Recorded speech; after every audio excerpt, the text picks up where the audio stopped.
Sampai sang ayah mulai menimbun tanahnya.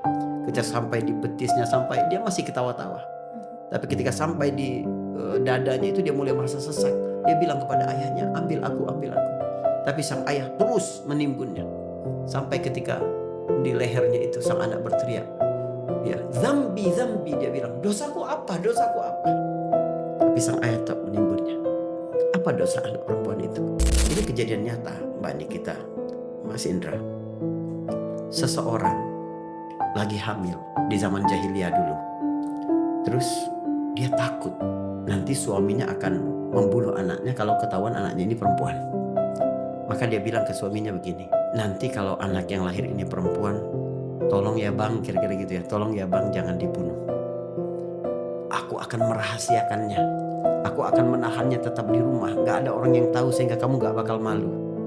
Akhirnya sang suami karena sayang dengan istrinya mengikuti hal itu. Ternyata yang lahir benar-benar anak perempuan. Coba bayangkan. Tapi kan sang suami tadi walaupun dia berjanji tidak membunuh, tapi dia menerima anak perempuannya itu setengah hati. Bagaimana perasaan dan kondisi psikologis sang perempuan, anak perempuan ini ketika ayahnya pulang ke rumah, dia mengajak bermain anaknya yang laki-laki saja, memanggil yang laki-laki saja, dia diabaikan begitu saja. Coba bagaimana psikologi? Hingga ketika anaknya ini berumur 5-6 tahun. Sang laki-laki, sang ayah ketika di tempat kerja dengar orang-orang ngomongin tentang dia. Si Fulan nih ternyata ngebiarin anak perempuannya hidup-hidup, bakal jadi aib keluarganya. Merah wajahnya. Langsung pulang ke rumah dia. Dia mau bunuh anak perempuan itu karena malu. Tapi gimana dia bersiasat untuk mengambil anak perempuan itu dari istrinya? Masuk ke rumah, dia dengan wajah yang paling manis, dia bilang ke istrinya, mana anak perempuan kita? Pakaikan dia pakaian yang terbaik. Aku ingin mengenalkannya ke keluargaku pada hari ini. Coba bayangkan. Lalu betapa senangnya anak perempuan itu, coba bayangkan.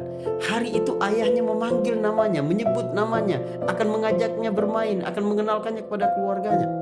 Lalu mereka pun pergi keluar kota Mekah, dan sang ayah mulai menggali kuburan untuk anaknya itu. Bayangkan kita menyaksikan kejadian ini ya. Hingga ketika lubangnya sudah cukup, anak perempuan itu dimasukkan ke situ. Anaknya senang sekali, merasa ini bagian dari candaan dengan ayahnya. Sampai sang ayah mulai menimbun tanahnya. Ketika sampai di betisnya, sampai dia masih ketawa-tawa. Tapi ketika sampai di dadanya itu dia mulai merasa sesak. Dia bilang kepada ayahnya, ambil aku, ambil aku. Tapi sang ayah terus menimbunnya. Sampai ketika di lehernya itu sang anak berteriak.